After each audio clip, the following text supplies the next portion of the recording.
Ceci dit, Talibé, on parle de diplomatie ce matin. Maurice Sanda est du côté de Rabat, du côté du Maroc. Du côté du Maroc, un déplacement d'une haute importance. Quand on sait Aboubacar, tout ce que le Maroc fait dans d'autres pays, que le Maroc avait commencé à faire en Guinée sous le président Alpha Condé. On se rappelle que le roi du Maroc avait même séjourné ici et plusieurs projets avaient été lancés. Ouais. Donc pendant cette transition, il ne faut pas laisser les projets dormir, il faut continuer à entretenir ce axe Conakry Rabat et faire en sorte que nous puissions nous aussi davantage tirer profit des investissements marocains à travers le continent. Alors on apprend que le ministre des Affaires étrangères était porteur des messages du président Mamadi Doumbouya au roi du Maroc. Et par la suite, il y a eu une réunion dont on a vu les images hier dans le JT de la RTG. Et on apprend que tête à tête avec son homologue marocain. Voilà, c'est une réunion, selon ce qu'on apprend, préparatoire de la grande commission mixte Guinée-Maroc qui doit se tenir au mois de juillet prochain du côté de Rabat. Donc il y a eu des accords qui ont été signés.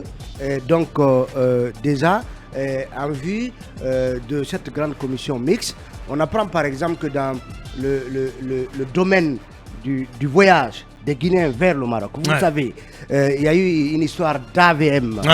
L'installation du fameux AVM. Autorisation électronique de voyage au Maroc. Au Maroc, effectivement. Qui a été donc imposée aux Guinéens, aux Congolais, de Brazzaville et aux Gabonais. Voilà, et notamment. On apprend donc que le ministre des Affaires étrangères a obtenu l'annulation de l'AVM. Eh bien, c'est une excellente nouvelle alors. Et que désormais, l'État guinéen va mettre un système de contrôle ici, géré par les Guinéens même, par la police guinéenne. Par la police guinéenne, de sorte à ce que n'importe qui ne puisse pas s'y rendre, en tout cas pour ceux qui,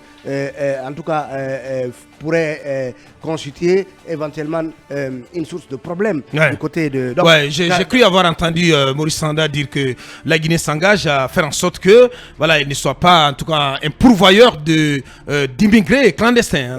D'immigrés clandestins, donc un contrôle en amont ici va être mis en place, mais contrôle plus strict. Voilà, plus strict. Mais l'AVM, lui, il est donc annulé. On apprend aussi. C'est officiel. Oui, c'est officiel. Ben, voilà. C'est bien de le dire. C'est bien de le savoir. Voilà, on apprend. Donc, l'État guinéen doit travailler à mettre rapidement en place ce dispositif. On apprend également que les bourses d'études annuelles qui profitaient à 220 étudiants par an a été rehaussé de 30 nouvelles places, c'est-à-dire donc ça passe de 220 à 250 très bien. Donc, étudiants. Et on apprend également que, en tout cas, le ministre des Affaires étrangères a profité de son séjour pour demander que le ministre, son homologue marocain, au regard de l'agenda très chargé du roi, que le ministre des Affaires étrangères marocain puisse venir inaugurer ici en Guinée la centrale à gaz du côté de Kankan. Du côté des Kankan. Voilà, financée par les Marocains, mais aussi les écoles régionales des arts et métiers, les ERAM, voilà, qu'elles soient également inaugurées par le ministre des Affaires étrangères, mais aussi des débarcadères que le Maroc a financé en Guinée. Tout comme cette infrastructure tout près ici à Nongo, qui n'a pas encore été inaugurée aussi. Oui, justement. Donc, en tout cas, il y a une série d'inaugurations prévues à l'occasion du séjour du ministre des Affaires étrangères ici en Guinée. On apprend aussi que voilà, le Maroc était en train de financer un centre pour mères et enfants du côté de Sonfonia, apparemment qui serait en souffrance. Et tout comme cette mosquée, vous savez, il y a une mosquée du côté de Anta, une très belle mosquée financée par les Marocains. Est-ce que ce sera l'occasion d'inaugurer cette mosquée? Toujours est-il qu'il y a un package d'infrastructures dont la construction est terminée et qu'il va falloir donc inaugurer et profiter à Bakar de cette occasion pour remettre à flot cette opération. Oui, parce que la vérité, Talibé, Manu, la vérité c'est que depuis quelques années, le Maroc semble se détourner de la Guinée à comparer ce que fait le Maroc dans un pays comme la Côte d'Ivoire. Quand vous venez à Abidjan, vous voyez les grands chantiers qui sont ouverts par le roi sur place. Ça n'a rien à voir avec ce qui se fait en Guinée, la Guinée dont il semble se détourner. Mais on peut bien comprendre cela parce que ce n'est pas forcément l'État du Maroc qui décide de mettre son argent en Guinée. Ce sont des entrepreneurs marocains, ce sont des hommes d'affaires marocains, évidemment accompagnés et parrainés par le roi du Maroc, donc qui ne vont pas mettre de l'argent dans un pays instable.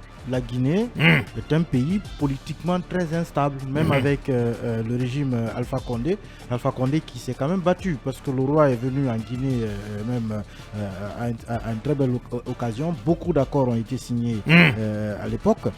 Puisqu'on a aussi un pays permanemment en trouble, comme ça l'est d'ailleurs aujourd'hui, on peut bien comprendre que des pays qui veulent investir puissent ralentir, parce que vous ne savez pas quand est-ce que ça peut commencer, quand est-ce que ça peut dégénérer. En Côte d'Ivoire, ils ont eu leur clash, ils ont eu leur guerre, mais quand même après cela, c'est un pays qui s'est remis au travail, qui s'est stabilisé. Donc ça c'est une explication de mon point de vue. Donc la Guinée gagnerait à attirer plus d'investisseurs. C'est un pays qui a beaucoup d'opportunités. C'est un pays qui est aujourd'hui très convoité par presque tous les détenteurs de capitaux, mais avec un climat politique et social aussi instable que aussi le nôtre, tendu, régulièrement tendu. Ce n'est pas évident d'avoir des investissements se réaliser ici comme en Côte d'Ivoire ou ailleurs. Bien, voilà ce qu'on pouvait dire donc sur cette tournée, ce déplacement du chef de la diplomatie guinéenne dans ces contextes de transition du côté du royaume chérifien, voilà, Maurice Sanda, qui tente un tout petit peu de redonner du mordant, du piquant et du mordant à la coopération guinéo-marocaine.